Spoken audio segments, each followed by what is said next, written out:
Good evening and welcome to your authoritative current affairs maritime program, Eye on Port.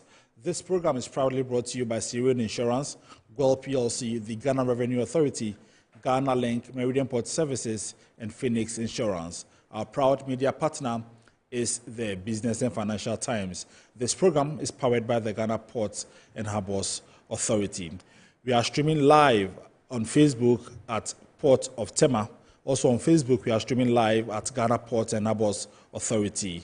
On YouTube, we are streaming live at Eye on Port Ghana. Eye on Port Ghana. In the course of today's discussions, we would activate the phone lines where you could call in and also send us your WhatsApp messages. And the number to send your messages are 053-803-7353. The numbers again, 053-803-7353. We're going for a quick message from our sponsors. We'll be right back.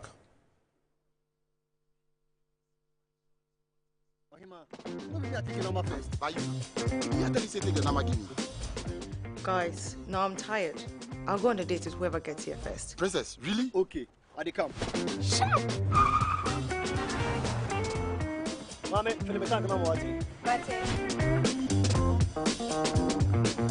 Boss, fill my tank with Super XP Ron 95. Fill up with Super XP Ron 95 and Diesel XP high performance products from Goyle.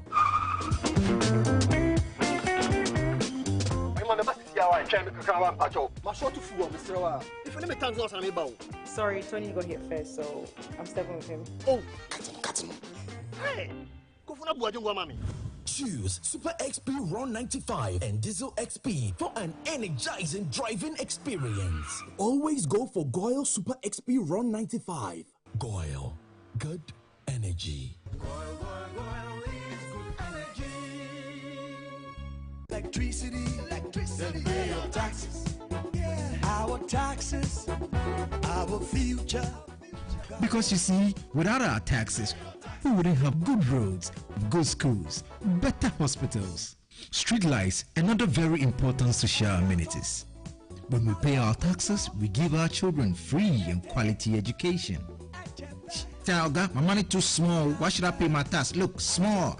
Salifo, it doesn't matter how small or big your business or income is. You still have to pay your taxes.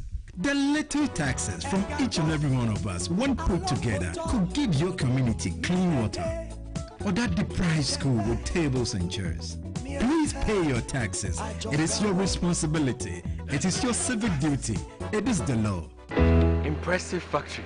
If only I had listened to you, I wouldn't have been in this mess. That devastating fire virtually wiped out the whole factory and my warehouse. Remember my misfortunes last year? Serene Insurance Asset All Risk Fire policy that I took were there to pay for my damaged stocks in the warehouse. And my machines that were affected by the floods have been replaced. My accident vehicle is back on the road thanks to Serene Insurance motor policy. Currently, my goods are on the IC covered with their marine cargo insurance policy. I was just telling Ajima about Serene Insurance. Oh, Ajima, tell him more. As a road contractor, I make sure I do my contractors all risk insurance for the projects and then workers' compensation for all the workers on site. With Serene Insurance, they will make sure they will cover your unknown tomorrow today. Serene Insurance, a new face of insurance. Call us now.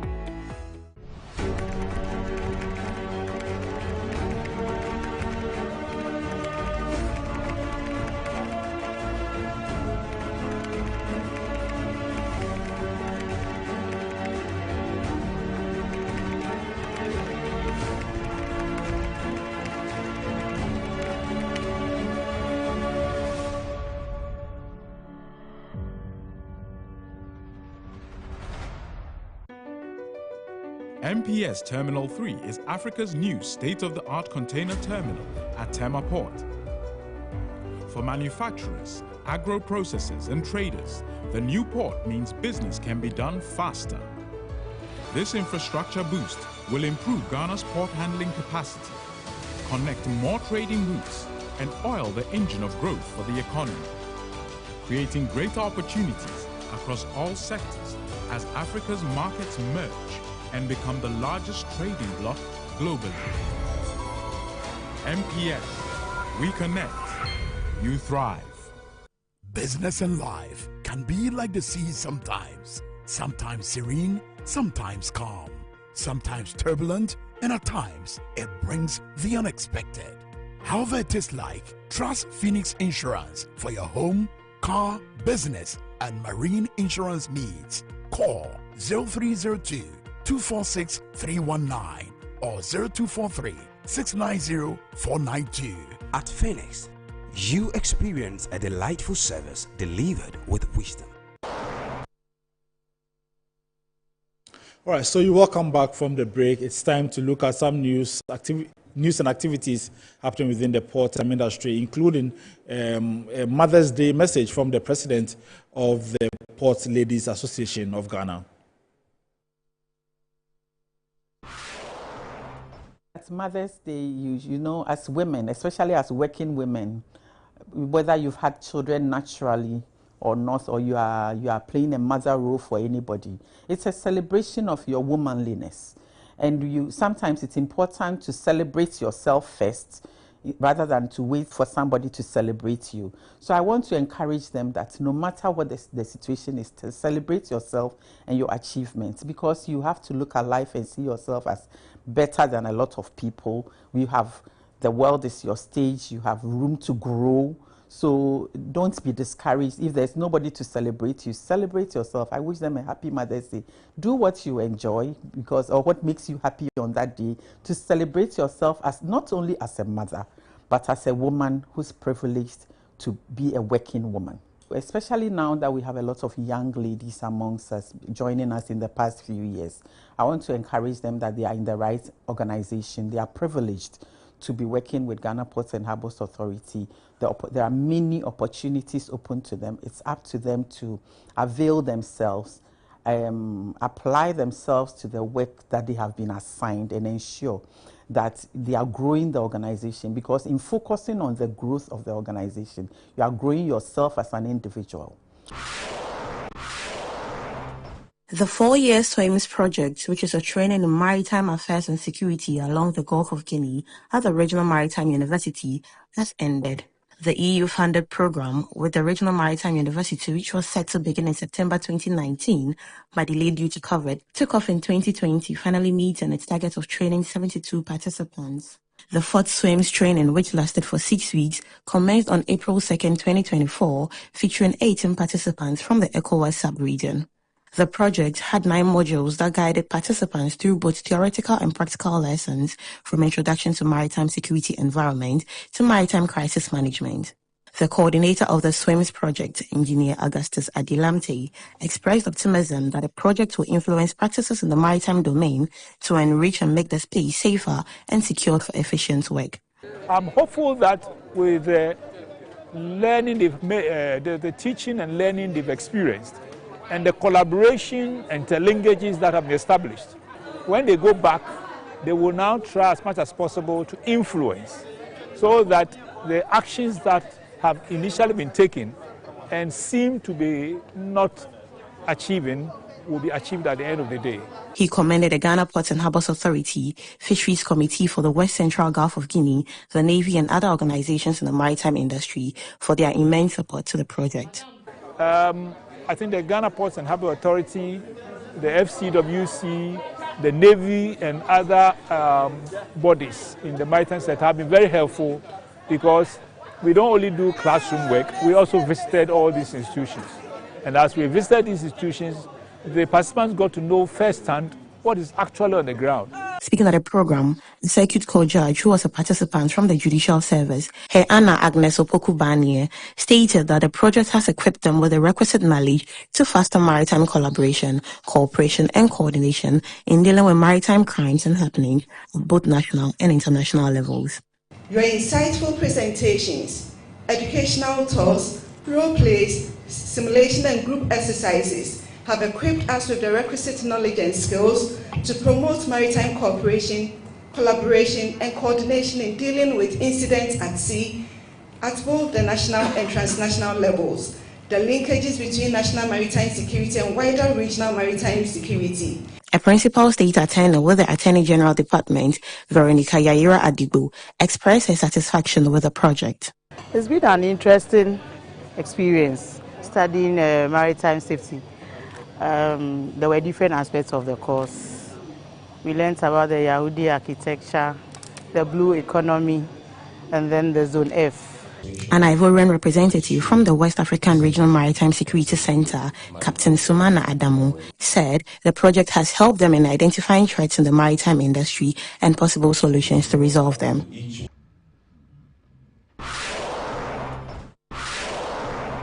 The management of Tema Fishing Harbour has held its second quarter stakeholder meeting at the National Fisheries Association of Ghana, NAFAG Hall, to discuss ways to improve operations at the harbour. The quarterly stakeholder meeting provides a platform that brings together all stakeholders of the fishing industry under one roof to deliberate on issues of concern. The senior medical officer at the Port of Tema, Dr. Rolanda Kpala, who represented the General Manager for Health Services at GPHA, Dr. Vitus Victor Anab Bisi, revealed that the Tema Fishing Harbour Clinic has been completed and handed over to NAFAG.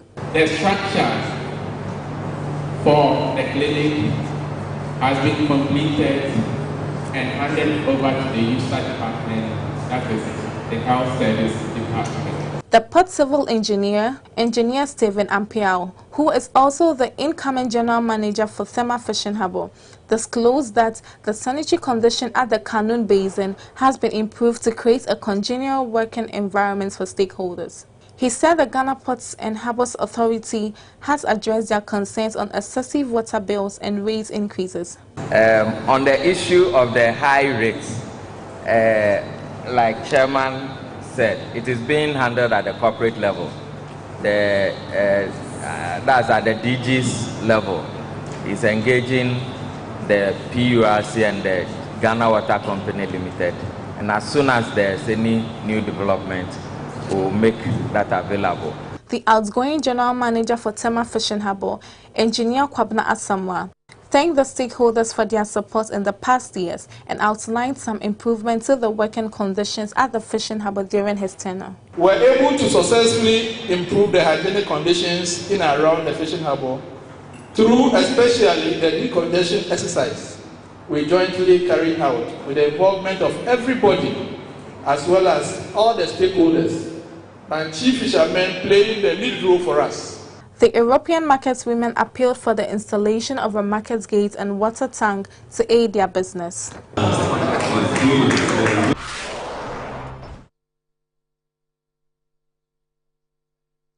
Right, so away from that, it's time for us to look at the word of the day. And today's word is abandon.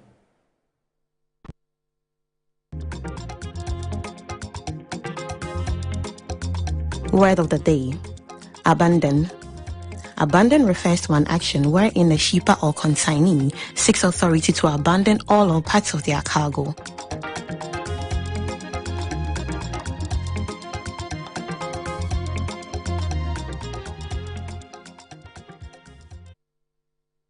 All right, so welcome back to the studio. Tonight, we're discussing safeguarding the ports and borders against contaminated consumables, the role of the Food and Drugs Authority. And tonight, we have in the studio one official from the Food and Drugs Authority. There are actually two, but one will be joining us via Zoom this evening. So in the studio, I have Mr. Percy Adomako Ejekum. He is the head Center for Import and Export Control at the Food and Drugs Authority. Good evening, sir. Good evening. Okay. Also on Zoom, we have Joseph Yavbeni Beni. He is the Director of Legal and Corporate Affairs at the Food and Drugs Authority. Hello, Mr. Beni. Are you there? Okay, we don't have Mr. Benny yet, so I will start right away with Mr. Percy, and then while we wait for Mr. Benny to join us in the studio. Today is Mother's Day. Any wishes? Yes, please. First of all, thank you very much for having Food and Drugs Authority on this platform. On behalf of myself and my colleague who is here to join us, Mr. Benny. I wish our mother, the mother of Food and Drugs Authority, Dr. Delisi Dakon, other members of ESCO, who are mothers, and all mothers of Food and Drugs Authority, and my own mother, Margaret Jomfua, and Mam Pokoa, Mother's Day. All right, that's fine. We wish all mothers happy Mother's Day. This day is actually used to honor them. I mean, they've played key roles in our lives, and so such a day is when we used to honor them. And I understand we have Mr. Benny on the line. Good evening, sir. Good evening. How are you? Very well, sir. Thank you for joining us.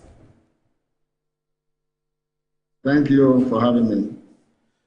Okay, so Mr. Benny, I would like to start with you. This evening, we are looking at safeguarding the ports and borders against contaminated consumables, and we're looking at the role that the Food and Drugs Authority is playing in this regard. I want to find out from you, what measures has the Food and Drugs Authority put in place to ensure safety of imported food and drugs at Ghana's ports?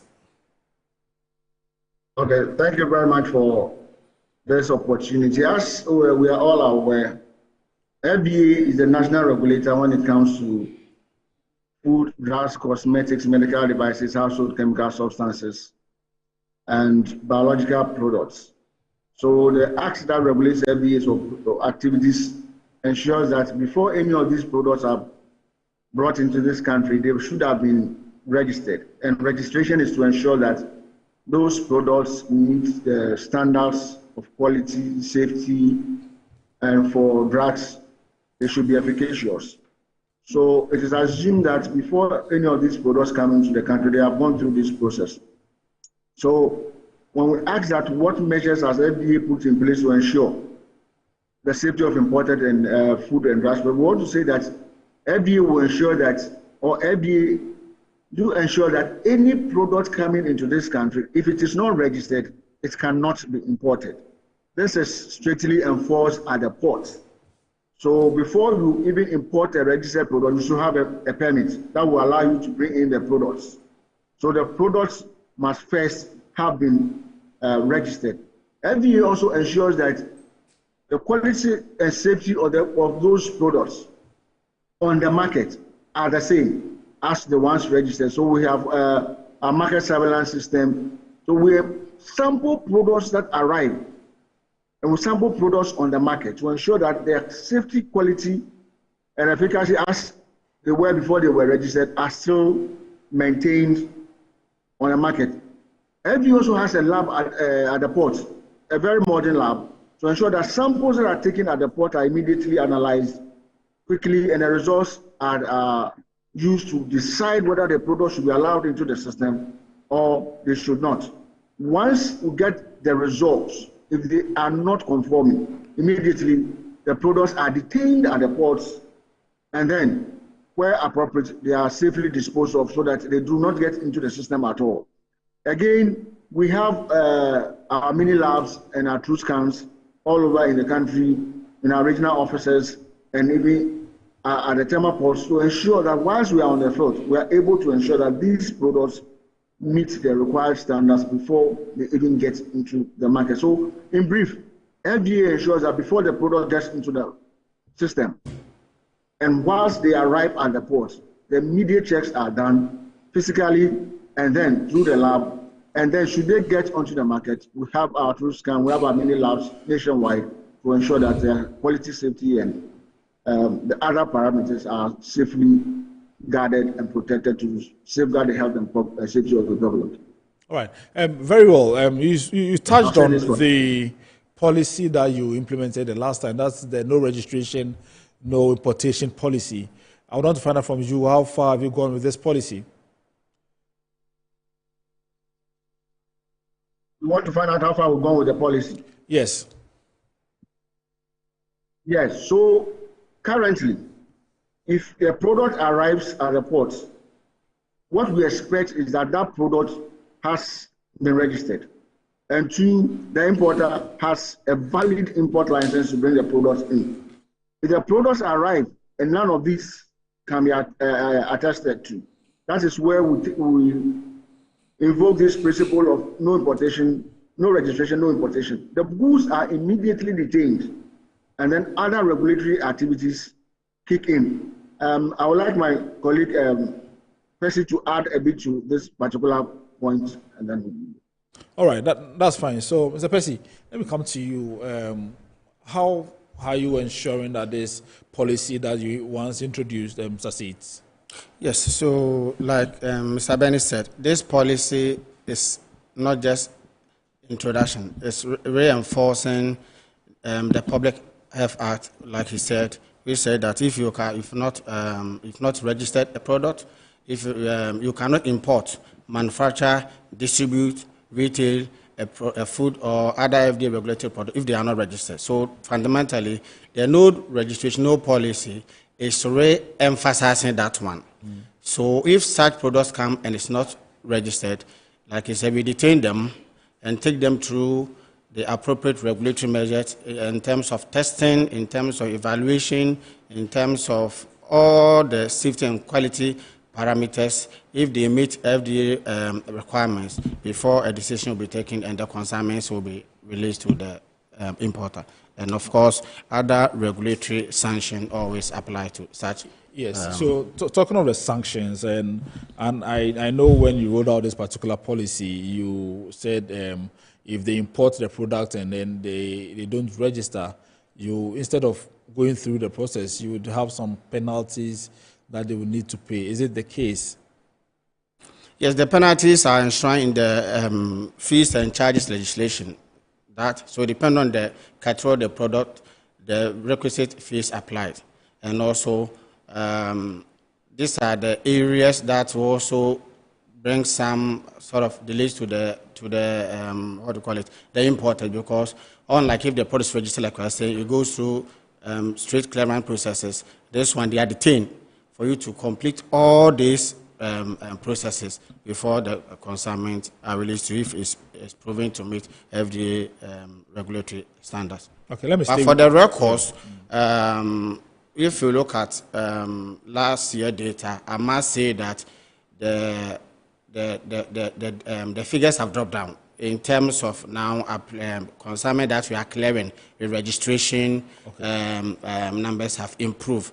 That of the procedure, which is those that are coming that have no registration, that are really going down. Looking at the two data for over the year. In terms of compliance, you say we have high compliance. We are improving. That. We are improving. Okay, so how then? That leads me to my next question. How are you collaborating with other stakeholders like customs, the Port Authority, and the Standards Authority, and all that, to ensure that the products that get onto our markets are safe?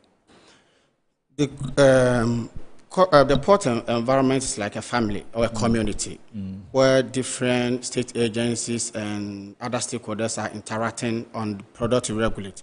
So we use the common platform known as the ICOMS, Integrated Customs Management System, where all imported products can be found and accessible to all stakeholders.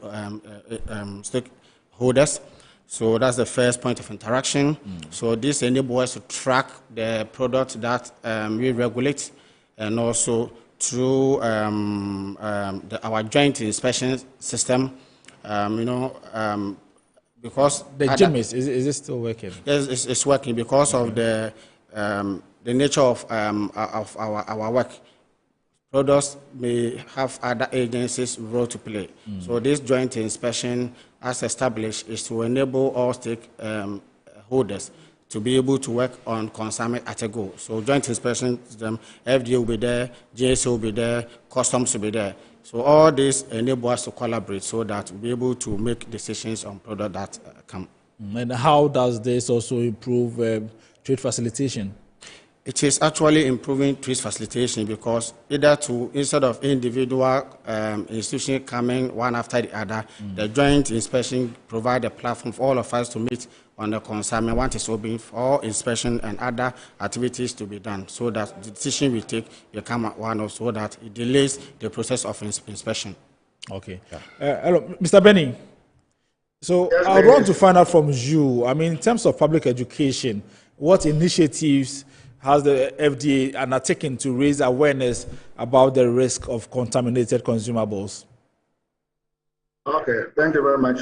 One of the things FDA does very well is public education, and ensuring that our partners, our colleagues, our stakeholders are all on the same page with us. So we have a lot of activities in terms of public education. We have a lot of press releases. If you have been following us, you realize that we release a lot of give out a lot of press releases whenever issues that concern products or processes that FDA is involved are concerned. So we have a lot of press releases to inform the public. We also have a lot of market debates. We really go down to the markets to interact with market women and people in the market, those who come to the market to trade and to buy and to sell. We have a lot of interaction with them. So we engage in a lot of public education. Our teams also go to schools. We go to churches, we interact with Muslims in the mosque. We have community engagements. And so in terms of empowering the public to have knowledge and information about the products we regulate, we do a lot of public. We have also a heavy presence on social media, a lot of presence on social media. And almost every day we are there giving information to our clients, our stakeholders. We have stakeholder engagements. We also engage in a lot of radio and TV programs. And then nationwide in all our offices, we have client service points. So that clients who physically come to us, we engage them. Those who call on phone, we also engage them. So in terms of getting our public or our clients be aware of what we do, we have a lot of engagement. And like I said, by way of summary, we have press releases all the time. We do market debates. We have heavy presence when it comes to social media. We do a lot of radio and TV engagements. And then when it comes to schools and churches, even on Sundays, weekdays, we are all over the place. And we are engaging our clients to ensure that when it comes to regulating the products that we deal in, our clients are well informed to partner us to ensure that the public health and safety can always be guaranteed and assured. So, and like the opportunity we have today, we are engaging the public as well to ensure that whatever FDA does in terms of ensuring that products that we put out there are safe or the right quality and efficacious in terms of drugs, they are abreast with us, and then they can always get to us. Our lines are, we have short codes, we have free lines, and our website is also very active.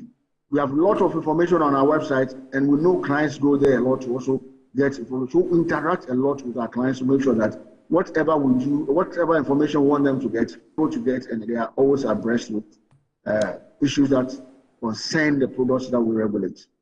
Yes, I mean, talking about the education, the public education that you embark on, I know in these interactions there should be a two-way, communication. So, what sort of feedback do you get from your client? I mean, those that you educate and all that. I mean, what feedback do you get from that? Because it shouldn't be only FDA taking out a message to them, but also receiving feedback. So in terms of feedback, what do they tell you? Okay, so we have, we also organize a service, client service that we take feedbacks directly from our clients. When we come to our clients' services, at times we have forms there that clients can fill and talk to us about their experience.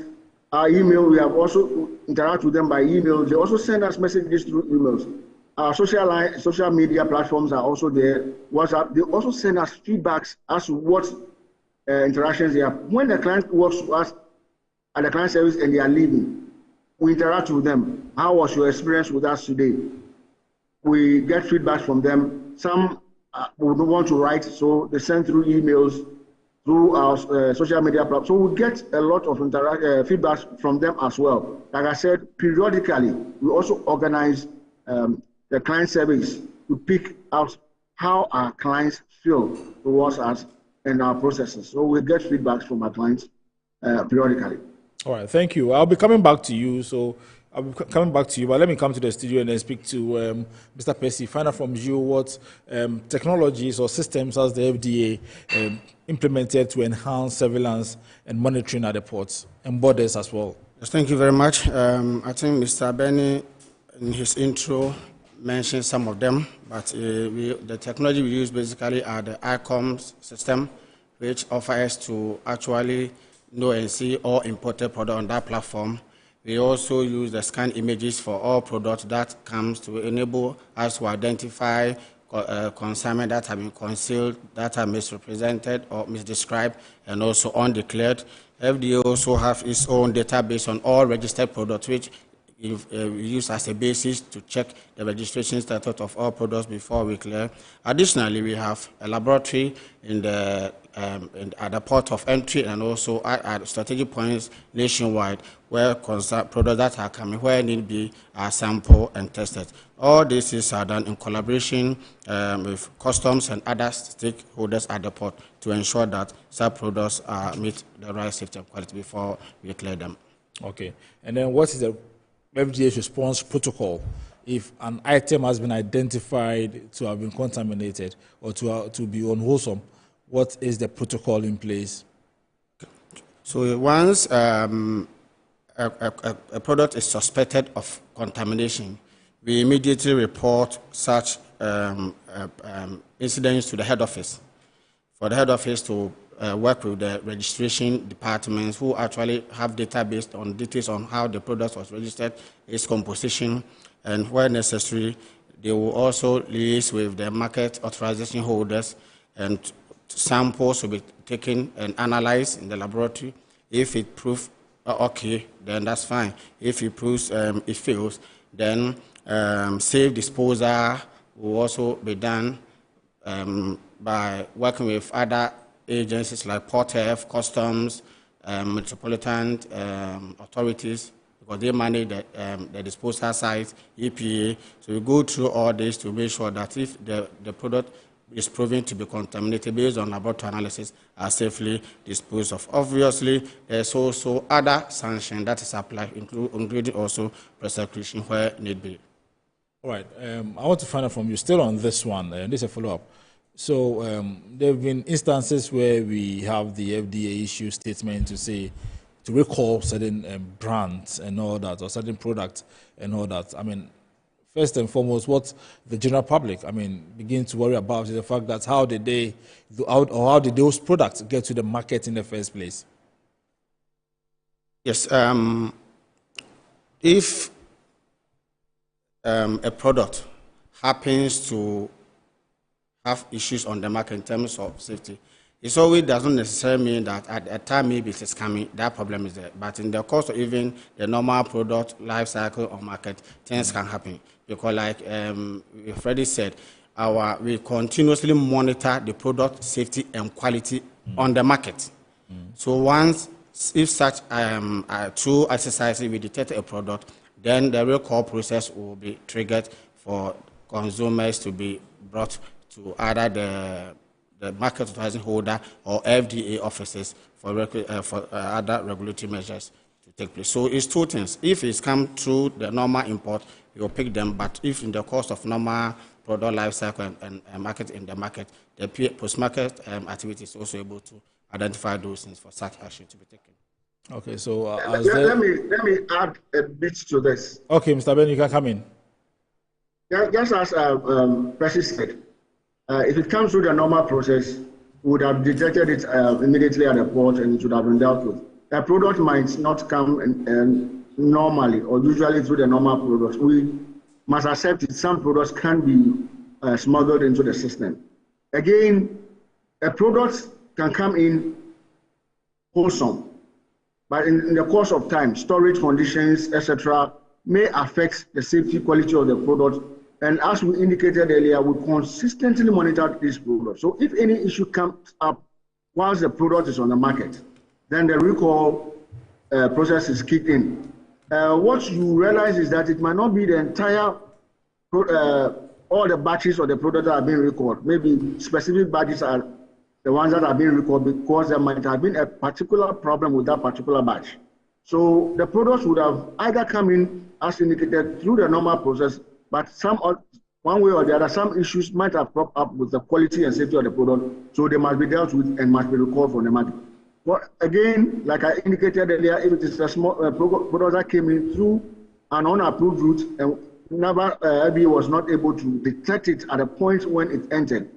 Our monitoring on the market helps us to detect it, and therefore we will call it in terms of for public safety that it is not kept on the market to affect anybody's health and safety. So that is what happens when the recall process is called into action.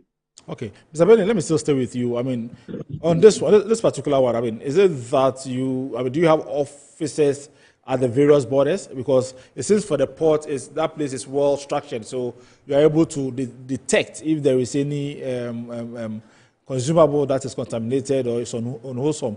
But the borders, do you have FDA officials there?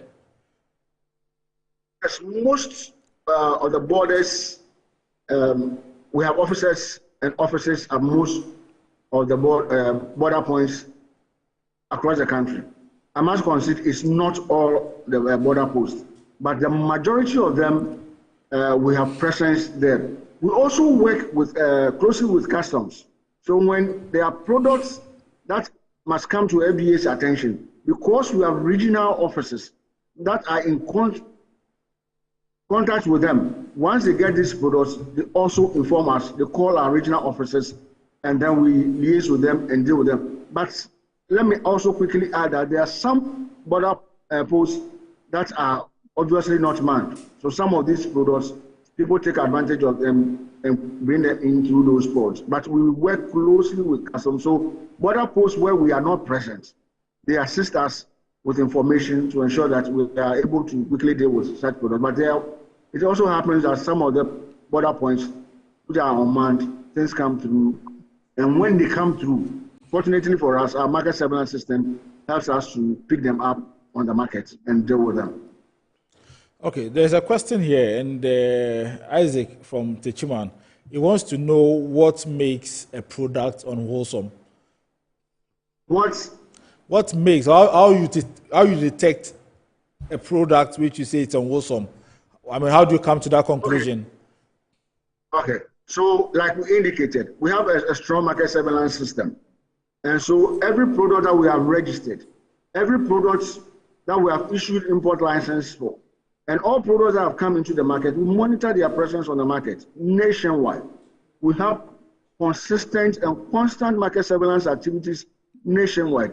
So in the course of these, we are able to pick some of these products. And we have mini labs, like I indicated earlier, in our regions and the regional offices. So when we pick these products, which we suspect maybe of quality, the screening is done at the regional offices through the use of the mini labs, and confirmatory tests are done at our head office. So we pick these things through our market surveillance, constant market surveillance, and we are able to pick these products that turn out to be either substandard or poor quality products, and we deal with them as we pick them. All right, thank you. I'll be coming back to you, but let me come to the studio again and then speak to Mr. Percy. Mr. Percy, you mentioned the fact that the borders seem to be a challenge. I mean, what suggestion or what do you think we should do as an industry or as a country in order to resolve some of these challenges that come up at the borders? Yeah, this is why, like you said, stakeholders collaboration is very important, because I always say that FDA is not everywhere, but FDA is everywhere, because wherever this importation work is happening, there are citizens, there are other state agencies like customs, national security. So we collaborate with them on matters of this. Just as even at the port we do. For example, at the port when we are doing the joint inspection, national security is there, Bureau of National Investigation is there, customs, all other agencies. So the same way. So those areas along the border post that FDA is not physically there, that collaboration also go on so that our attentions are drawn and monitor. But like we are saying, our borders approach as a country must all do put enough resources so that we're able to man that places, so that as much as possible we'll be able to control the product that comes onto the market into the country. Okay, and how is the FDA? I mean, ensuring also that imported product meet Ghana's Food and Drugs Authority standards? Yes, before, like our policy of no registration, no importation. What it means is that before any product is imported, FDA put the product in what's called pre-importation registration. But this what it means that FDA will assess the documentation dossier on all the products, evaluate the labels, do laboratory analysis to test the safety and quality of the product. And then based on this, if everything is okay, then the product is registered. In the course of importation, the product also comes with scientific information like certificate of analysis. Others also come with other health certificate of physics. All this one also give further assurances that the product as registered as they are coming have all those information. So when we evaluate all these ones before we give the permit, and of course we do joint inspection to also confirm the product registered is the same. Where need be, we store sample and do tests. So combination of all these things gives the guarantee that the products that are coming into the market meet the standard as registered and also as they come. All right. Why do you also think, people find it difficult to register their product before, importing them? Is it that the registration fees are expensive? Is it that the bureaucracy, it takes a very long time for products, for you to receive your permit after the registration? Why would somebody or an entity import and then not want to register? Okay. Let me start this so that Percy will add to that. Our registration processes, to be very frank with you, are very, very friendly and very, very open. All the processes are published on our website, and we engage our clients a lot to ensure that they are abreast with every step of the registration process. Let me start with the fees.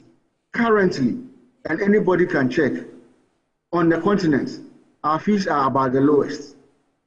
When you say the lowest, are you able to back that with some figures for us? Maybe some comparisons.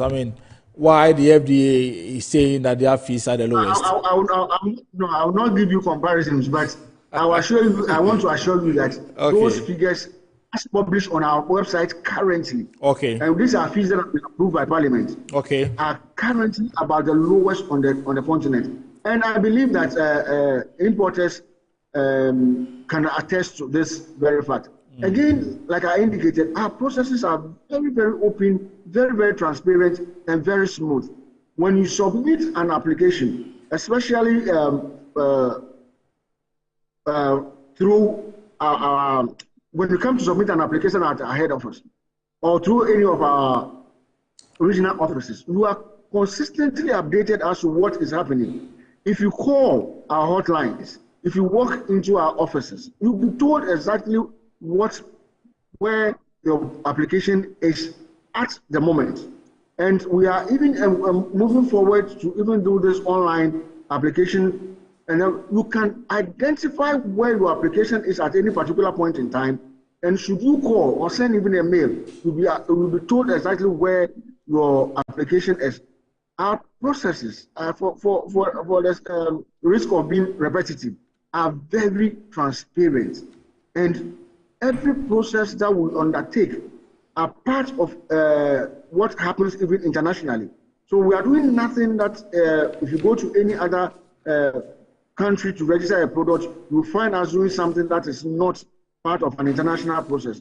All these are done to ensure that whatever product you put out there conforms to the quality, safety, and efficacy we are talking of. So I want to assure you and our listeners and those watching us that no, FDA's processes are not cumbersome at all. Our fees are not extravagant at all. And you will not be frustrated when it comes to registering a product.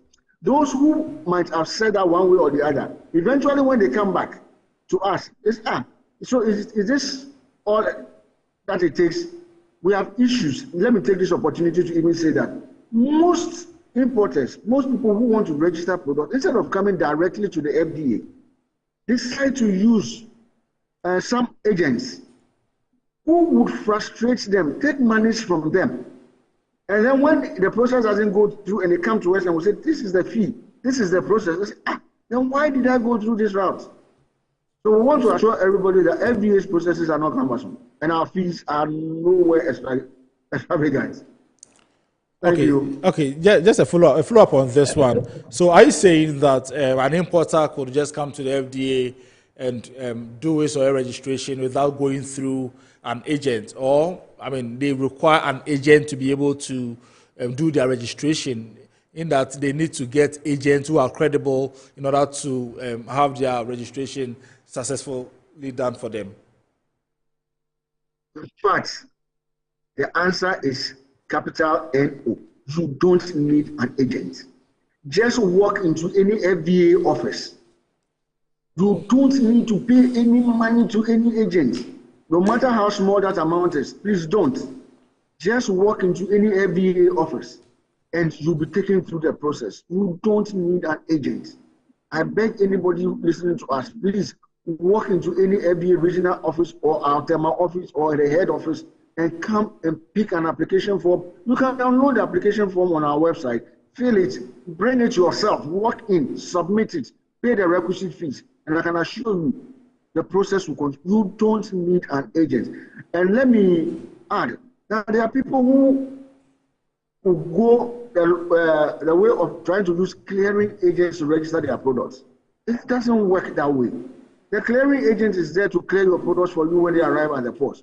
But you owe yourself a responsibility to register your product. So walk into the FDA offices, the regional offices, head office, Tema office, and I can assure you it will be a smooth process for you. You will love it when you come to FDA. Our officers are very friendly and will encourage you to go through the process without any hitches. But I'm sure if the importer is busy and he doesn't have time and he needs an agent to do that on his behalf, I don't think you discourage that. Because then the agent will say you are kicking them out of business. I don't have a problem if you use an agent, but don't complain about FDA when your agent gyps you, or your agent frustrates you, or your agent adds cost to what you are paying. It is not a cost from FDA. That's all I would say. If you decide to use an agent, that is your choice. But make sure that the agent is doing the right thing for you, and the agent is not adding to the cost that FDA is charging, so that at the end of the day, you won't say that this is FDA fees are excessive. No. We will discourage the use of agents, but if that is your choice, please, you can go ahead, but make sure that the agent is taking you through the right path to ensure that your products are registered.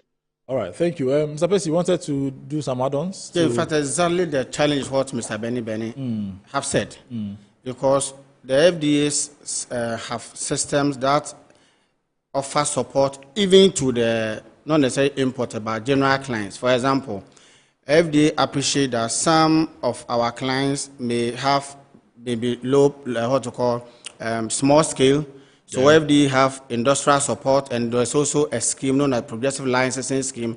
These are all the structure within FDA that supports those who have come to do business with FDA, either product registration or warehouse facility licenses or manufacturing facility licenses. We take them through A to Z and support them through that process. So there's enough processes available to support them. But the bigger challenge, what he said, when people are using middlemen who don't have the time, that's the truth. They don't have the time. The people who don't have the time, or the middlemen. Yes, that's the point. The middlemen also don't have time. The time to follow up. Because this is a scientific work we do. Sometimes we may put in the application, we may need to bring certain documentation to support it, and they don't have time to follow all those processes. So once they start the process, they leave it and go and sit and work. So this is what always brings problem between the importer, because the importer may think that safety that is frustrating their businesses. On the contrary, it's not the case. That's why when you asked me initially, and I said that for the year we could see that now the rate at which we are clearing consignments with registered registration numbers is going high, while that of the those who have no registration is going low. Because of this no registration, no policy, we engage them and support them. So like he's saying, we must, if you want to register a product, if whatever you want to do, please walk into our client services, go online, send him a call, and people are there to support you so that you'll be able to register your product and do your business seamlessly. Okay, so still staying with you, has there been an improvement in the registration of, for instance, the pharmaceutical products? There's been an improvement of general product that FDA regulates. Like I'm saying, the data is, if you look at, like say, compared to previous years, if you look at the rate at which products that are coming are being cleared with pseudo registration number because they are not registered, and current the one that we are doing registration numbers, you could see that is very high. I can pick some specific products.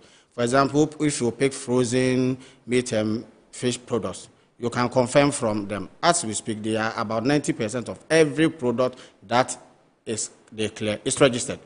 Because of this kind of supporting system that we are engaging, and it cuts across others. Those that are also coming through door-to-door small ones, we also collaborate and work with them to meet our requirements. So gradually, you could see that a lot of clearances that we are doing at the port are registered. You can confirm this once again from GIFs and other association bodies. Are there any rebates for,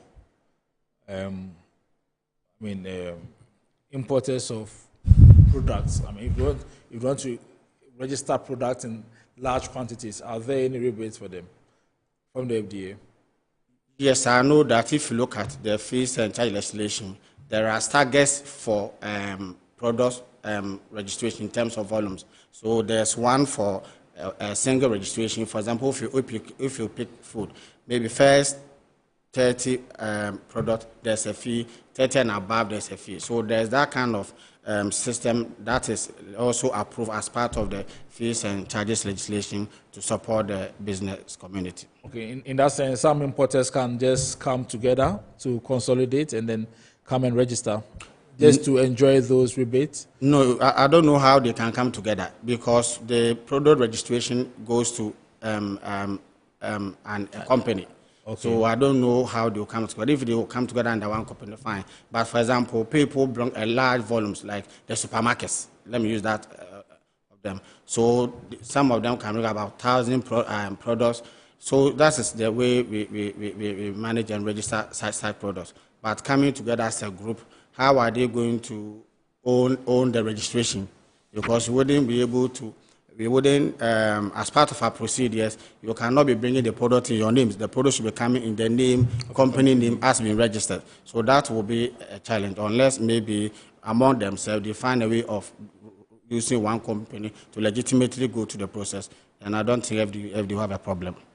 Okay, let me stay with you. What challenges, does the FDA face in safeguarding the ports and borders? And how are those challenges being addressed? The main challenge is where we are, no registry. People still, the issue of bringing unregistered products still persists. And how we resolve them is that we detain the consignments or seize them. We put them through the requisite registration, regulatory processes, and where necessary, we can sanction you. If it doesn't meet the right standard and safety, we destroy them at your cost. Another challenge we also have is what we call misdescription, undeclared, and concealment of regulated product. And these are the areas that brings what we say delay to the importers, because instead of declaring the product that you brought, they will not.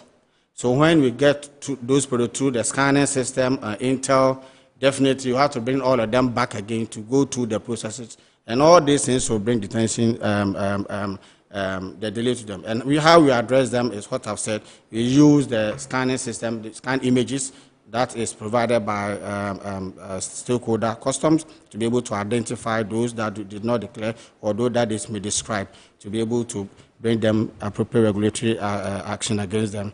The ICOM still provides us with the biggest opportunity where, like I said, all imported products are on that platform. So you'll be able to track all consignments that are coming and be able to work with them. And of course, we still do have some delays using that platform. Sometimes the downtown also affects the rate of the speed to which we process our application. Once again, some of the clients also come and start the process. And per our procedure, if you put in the application, if not paid, we cannot go and we cannot proceed with processing. Some of them will start the application and they will not go and pay. They can leave them there. So all these things also bring delays. And how we are managing them, we will continue to do stakeholder engagement to draw their attention on this. And also in terms of currently our major challenge, if you ask me, is the illegal importation of unhygienic, unpackaged diapers. Okay, so we'll come to that. We have to go for a break. When we come to when we come back, we'll delve into that, because there are those who also accuse the FDA, saying that they've seen you destroy certain products, but they think, I mean, just because the importer did not register, not because they are unwholesome, but because the importer did not register. So we'll go into all that after the break. You're still watching High on Port. Tonight, we are discussing how to safeguard our ports and borders against uncontaminated products. We're looking at the role that the FDA is playing in this regard. We're going for a break. We'll be right back.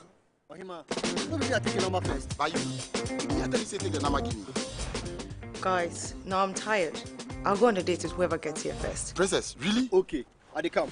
Shut up! Mame,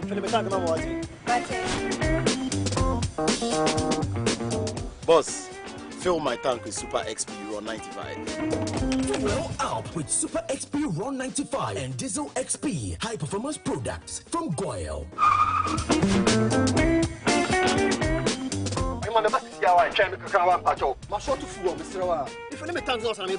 Sorry, Tony got here first, so I'm stepping with him. Oh, cut him. Hey, go for mommy. Choose Super XP Raw 95 and Diesel XP for an energizing driving experience. Always go for Goyle Super XP Raw 95. Goyle, good energy. Goyle is good energy. Electricity, then pay your taxes. Yeah. Our taxes, our future. Because you see, without our taxes, we wouldn't have good roads, good schools, better hospitals, street lights, and other very important social amenities. When we pay our taxes, we give our children free and quality education. Talga, my money too small. Why should I pay my tax? Look, small. Salifo, it doesn't matter how small or big your business or income is, you still have to pay your taxes. The little taxes from each and every one of us, when put together, cook your community clean water, or that deprived school with tables and chairs. Please pay your taxes. It is your responsibility. It is your civic duty. It is the law. Impressive factory. If only I had listened to you, I wouldn't have been in this mess. That devastating fire virtually wiped out the whole factory and my warehouse. Remember my misfortunes last year? Serene Insurance Asset All Risk Fire policy that I took were there to pay for my damaged stocks in the warehouse, and my machines that were affected by the floods have been replaced. My accident vehicle is back on the road thanks to Serene Insurance motor policy. Currently, my goods are on the high seas, covered with their marine cargo insurance policy. I was just telling Ajima about Serene Insurance. Oh, Ajima, tell him more. As a road contractor, I make sure I do my contractors all risk insurance for the projects, and then workers' compensation for all the workers on site. With Serene Insurance, they will make sure they will cover your unknown tomorrow today. Serene Insurance, a new face of insurance. Call us now.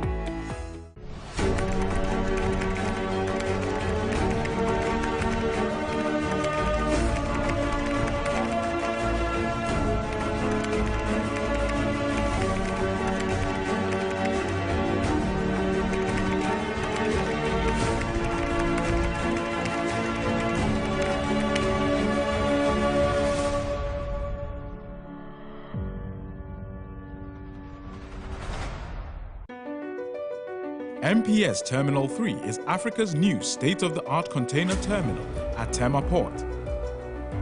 For manufacturers, agro-processors and traders, the new port means business can be done faster. This infrastructure boost will improve Ghana's port handling capacity, connect more trading routes, and oil the engine of growth for the economy, creating greater opportunities across all sectors as Africa's markets merge and become the largest trading bloc globally. MPS, we connect, you thrive. Business and life can be like the sea sometimes serene, sometimes calm, sometimes turbulent, and at times it brings the unexpected. However it is like, trust Phoenix Insurance for your home, car, business, and marine insurance needs. Call 0302-246-319 or 0243-690-492. At Phoenix, you experience a delightful service delivered with wisdom. All right, so you're welcome back from the break. Tonight we're discussing safeguarding the ports and borders against contaminated consumables. We're looking at the role that the Food and Drugs Authority is playing in this regard. And tonight we have Joseph Yao Beni. He is the Director for Legal and Corporate Affairs at the Food and Drugs Authority. He's joined us via Zoom. And then I have in the studios Mr. Percy Adobako Jekum. He's the Head Center for Import and Export Control at the Food and Drugs Authority. And then I'm told I can activate the phone lines now. So the numbers to call to join the discussion, 0205-528353. The numbers on your screens, 0205-528353. You can call and join the discussion. So, Mr. Percy, let me come back to you. Before we went on the break, you were touching on some issues. So kindly go back to them for us before I read some messages. Yes. Yeah, so I will say that currently one of our major challenges at the port is the importation of unhygienic, unpackaged, unlabeled, loose diapers that comes in bay like traditional what you call obroniwa or ofos. Okay. And these are products that are supposed to package that will be clean and sterile, so that when you open them and use them.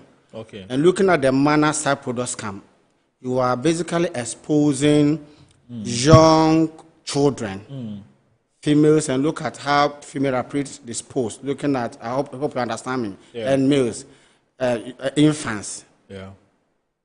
And this is what people are saying that FDA should let them import into the country. Okay, so you hold on. This message is coming from Na, and Na wants to find out. She says, I would like to ask that what are some measures being put in place to eradicate the importation of diapers and tissues into the country? And this is because despite the measures put in place to eradicate this issue, people still import such sanitaries. So I would like to know how serious or effective these measures put in place are being ensured. This is coming from now. Okay, so two things. Currently, as we even speak, you are part of the port community. You could see a lot of some of these unhygienic diapers that are brought in, which have been seized and are on their way for safe disposal at the cost of the importer, and other sanctions are also applied. And also, those, and most of these are they will not declare them. They will conceal them. So through the scanning and interest, we're able to pick them at the port. However, if whatever is, they also find themselves into the market, our market surveillance is also actively working and also arresting such importers, and also seizing the diapers and applying the same sanction as I have said. So we are doing everything to ensure that these diapers do not find themselves into the country. And like I said, FDA is not against people bringing diapers. No. Okay. Bring your diapers registered, properly packaged, labeled, meeting all safety and quality tests, and FDA. None of them who bring their diaper in this manner have ever complained that FDA, they're having problems with FDA. It is those who don't want to bring their diapers at all costs in this manner who are having challenges. And FDA will not allow such things to go on. All right. So when you go to the market, I mean, do you arrest the market woman selling it, or you trace to get to the importer and then effect the arrest? There's a traceability that can get to the importer and even the agent who cleared it. So that system is there. So we can either from the port end or from the market. We are still able to get hold of those ones. And don't you think if the measures put in place to deter, I mean, such people are effective enough, and we wouldn't have this situation? Because, for instance, if an agent who imports such products, which are known to be unwholesome, are banned, I mean, then they are banned from, continuing their business, their clearing business. Don't you think this will go a long way to resolve this problem? I think currently, maybe Mr. Benny can pay that one. I think currently there are even persecution going on, so he can pay that one. All right, Mr. Benny. Let me quickly add to this. Like Percy said, we have sanctions that are imposed. It comes in the form of administrative fines that are imposed. Some of them are quite hefty. And we safely dispose of the products. And then we also have the opportunity to prosecute some. So we are currently preparing to prosecute some of those who would think have become very recalcitrant in terms of this particular activity. So banning the importer or the clearing agents might not lie within the powers of the FDA. So it is the courts that can do that. So whilst we go through the court system, go through the process of prosecution, the courts can do that. But from our end, either we are safely disposing of the product, we are delisting you, or we are imposing administrative fines on you to ensure that you do not repeat those things. So those are the sanctions that are open to us currently. And once we go through successful prosecution, we publicize this things so that people will be aware that this particular product, this particular company has done ABCD, and this is what the courts have done. So if we go through successful prosecution, we'll publish or publicize this information that the public will be aware of. All right. So on the fact that you mentioned that the courts are those that can ban the clearing agents, for instance, I mean, I know the Customs Division of the Ghana Revenue Authority licenses some clearing agents and all that. So if indeed you work closely with them, you don't think you can get them not to be renewing their licenses if they've been found culpable to have brought... Clearing agents do not come under FDA. If you talk about the importers, yes. If the importers who would register the product for, we can decide not to register the product for you again. That one can be done. But I'm talking specifically about the clearing agents who do not come under FDA's purview. So for them, So what I mean, so what I mean is that if you have a list of some of them who haven't, I mean, with your rules, and you spoke about stakeholder collaboration earlier, can't you work with customs? I mean, so you submit a list of those that you see to be recalcitrant to customs to say these people do not, comply with our rules, and we think it's our time. I mean, you don't renew their license and all that. Yes, I agree with you. That can be done. When we have such a list of people, clearing agents that we find very recalcitrant, of course, we can submit their names even to their associations for the associations to deal with them. What I really meant is that we can't directly ban them, but I agree with you. We can submit their names to whatever regulator regulates their activities for action to be taken against them. Yeah. Okay. I would like to find out from you, how are you also leveraging on your partnership with international bodies to ensure that you execute your mandate well in this country? Okay, so FDA very well collaborates with international agencies, WHO, and other institutions. We also liaise very well with other regulatory authorities, national regulatory authorities, to be sure that we are all on the same platform applying international best practices and systems to ensure that products we regulate that pass through our systems are meeting those standards. So when it comes to international partnerships, we attend workshops, we engage in seminars, we organize trainings for institutions or regulatory bodies that on the international scene are quote unquote a little below us, to encourage them to bring them up. If we are in situations where we also need to learn from other agencies, we collaborate with them.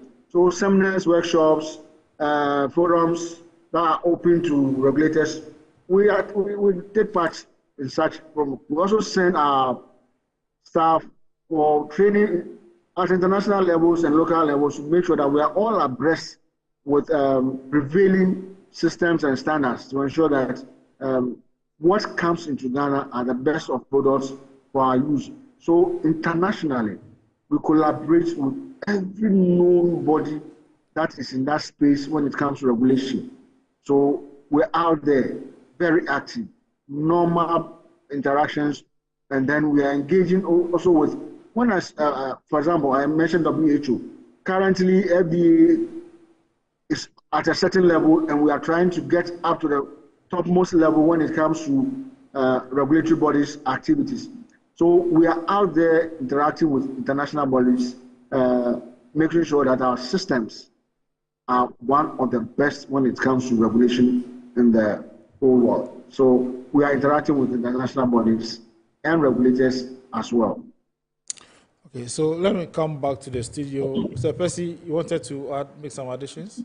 Yeah, okay, all right. So this one says, Kwame from Accra, he says, the FDA man in the studio mentioned about 90% of imported products are registered. Did he mean a particular category or all products? If you could mention that. Like I said, I give general improvement in the level of compliance of products that are coming, have been registered. Okay. I put specific one on frozen meat and fish products. For them, the figure their leaders share with me indicate that currently, at minimum, they are at about 90%. All consignment they are product registered, and the rest we are continuing assisting them registering. Okay. Yeah. So, but once again, if you can be verified from GIF itself, they haven't brought figure. They themselves appreciate that their level of compliance have also gone high. Okay. Okay. We hope this continues. And yes, so, Oyema from Tema says, good evening, Iron Port. Regarding their role in the port, sometimes FDA registration procedures result in delays, even more than 3 to 6 months they usually give. They really have to check that or make flexible alternatives for the trader to get the goods cleared in situations in certain situations. Okay, so that's what Oyema is saying from Tema. Let me start. Let me give a little input here. When it comes to registration, it's a two-way system. It is not only about FDA, but like we have indicated, we are looking at the information that the applicant has provided. When the information is adequate and sufficient for us to register the products, we do. There are points where you need some additional information, and so we ask the client to bring you that information. It may happen that the client is the one delaying. What happens is that most of the time, either the client is not directly in touch with the manufacturer, so that the client is not able to get the information immediately for you. The client is also going through another level of contact before he or she gets to the manufacturer. Okay. And that delays. Most of the time, they do not take that into consideration. But if you don't have that information, you will not be able to proceed with the registration. So we also want to encourage applicants that either they are dealing directly with the manufacturers or dealing with credible people who have access to the manufacturers, so that when we need information, they can quickly and swiftly provide that information for us to be able to proceed with the registration. All right. So are you saying there haven't been times that maybe delays have come from your end? Because that's what Oyema seems to be saying, that there are certain times that the FDA delays. It's a human institution. There might have been 1 or 2 instances, but on the average and on on a normal day, it doesn't depend on FDA. Most of our processes are, like I said, very open and swift. So, a human institution, you may have one or two instances, but let me assure you that most times it is not due to FDA's internal processes that is delaying the registration process. Okay, all right. Thank you very much. I will be coming back to you to also talking about the challenges that you face, Mr. Pesci. You know, there have been some articles, for instance, people criticizing the FDA of destroying some items that haven't been registered. So it's not because they are unwholesome, but because they haven't been registered. So you people go ahead to destroy such items, and people think, I mean, that for such items, why don't you, donate it, or give it out or charity or something? But then you go ahead to destroy such items just because they have not been registered, not because they are contaminated. I don't think it's entirely the case. Okay. Because FDA, as a scientific organization, operates on the basis of Rex base. Okay. Rex. So, and it's not every product that you have to necessarily go in to test, because the obvious is there. So, for example, this loose unhygienic diapers, what are you going to test? You can see. The evidence is clear. It is clear. You have people bringing high Rex product like milk, and all the labeling is not in English or any language that we can understand. What are you going to test? How is the end user going to use the product? So once FDA make a decision to destroy a product, means we are convinced by all available information that such products have to be destroyed. Let me add to this. Okay, Mr. Ben, go ahead. Okay, so the question says that it is safely disposed of simply because it is not registered, and not because it is not. And not because it's unwholesome. Yeah. Not because it's unwholesome. Who determines that? When was that established? You see, when you look at registration as a piece of paper that is given to you, that is where you may come to that conclusion. Exactly. Registration is to ensure that the product meets safety, quality, and efficacy standards. So if the person has not gone through that process, how then are you concluding that the product is not unwholesome? You can't conclude on that unless the product has been registered. Like Percy said, the label itself might be an issue. And what some people don't even realize is that you might see a country of origin on a product. You might see a particular manufacturing plant on a product. If you go down to check, you'll be shocked and surprised that this unregistered product is not coming even from that country that has been listed there. So why do you risk and to go and give this product to somebody else? No, it's very risky. If the product is not registered, please, it means that it's not gone through the process for us to be convinced of the safety, quality, and efficacy of that product. And therefore, if you allow me, I will say it is immorally wrong to even attempt giving that product to somebody else unless the product has gone through that. That is why we safely take it off the market, take it off, and allow the importer to go through a process to ensure that that product eventually is registered, and we are all convinced of the safety and quality of the product so that we can allow the product onto the market. Okay, so let me stay with you, Mr. Benny. So could you share with us some success stories, as to the FDA trying to, or instances where the FDA has been able to prevent some products from entering the market which are unwholesome? Are you able to share some success story with us?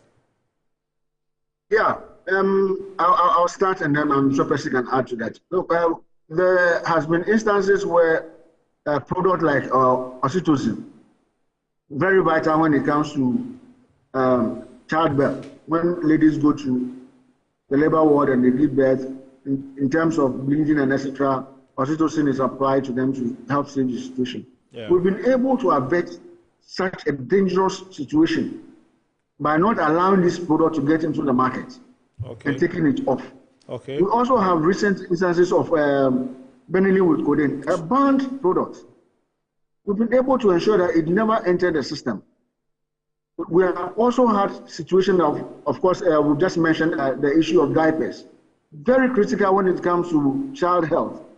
Infants at that level going to use this contaminated or safe products at that early age. So there are instances that we've been able to see all this, ensure that these products do not get onto the market. I think Percy even mentioned an earlier one when it comes to frozen meat, which we have also been able to stop from getting onto the market. So we have instances where our systems have been able to ensure that these products do not get onto the market. And I think this is a good opportunity for FDA to let the market, let the people of Ghana know that, yes, we are safeguarding their health and safety through the systems that we are implementing at the ports and throughout our systems and our processes. And I'm sure my colleague Percy can add to some of these success stories. Yes. Yeah, So, just to summarize what Mr. Benny have said, and like the port, even customs own laws, if a product is declared unhygienic, unsafe, by their law, they will not even let it come out. That is why all those, for example, the benylene is a banned product. The safe disposal was done at the port by all the stakeholders, customs, national security, FDA, NACOP. The same way, the diapers, as we've seen, as we speak, some are there that they, in the course of the week, they will find their way to the dumping site. Yes. Okay. And we will invite you, because we are part of the port community, to actually witness that. And sometimes other, for example, frozen products, if they come to the country and could see that the cold chain has been is broken. By cold chain broken means such products are supposed to be stored at highest temperature of minus 18. Okay. Sometimes they come and it's about 2 degrees. Okay. Obviously, all these things are prepared under the stakeholder engagement through Port F, who lead us, all the stakeholders, and they are safely disposed of, and of the surcharge to the importers. And among some of these things, Mr. Benny can confirm some of them are also going through persecution. For example, the issue of benylene with codeine is a banned product. So if you conceal them and the FDA finds them, it's not a matter of safely disposal. There are prosecution as well. Okay. Okay. So let me stay with you before I go to Mr. Benny. So in all these, I mean, what role do you expect the consumer? How vigilant should the consumer be? What role do you expect the consumer to also play to help to complement what you are doing? The consumer, obviously, we are all consumers anyway. So every consumer must pay attention to every packaged product you buy and use, and other what you call hot milk also there. But with respect to specifically packaged product, first of all, you must check that the products are registered, and you can do it by two ways. For locally manufactured product, FDA registration numbers are on the product. You can see if it's some imported product our own brand, you will see some of the registration numbers are there. You can see. You can also FDA have the register of all registered products on our website. You can also follow up, and this is the start. There's also currently, as you said, the GSI and also what you call the proper sale platform. Currently, all imported products are being uploaded per purchase onto electronic platform. We encourage that through the checking of the proper sale, you'll be able to also follow up some of these, the registration status and the batches as coming to the country on the platform. Additionally, we must also consume, I say we because we are consumers. Yeah. When you pick a product, apart from the registration status, you must also look at basic information, the date markings. When is the product produced? Primarily, when is the product supposed to be expired? Very crucial. You must also follow the usage instruction. Every product, it's like a machine comes like a manual, has prescribed the steps you must go through to be able to use it to derive the benefit of the product. We must pay a little attention and read all this information.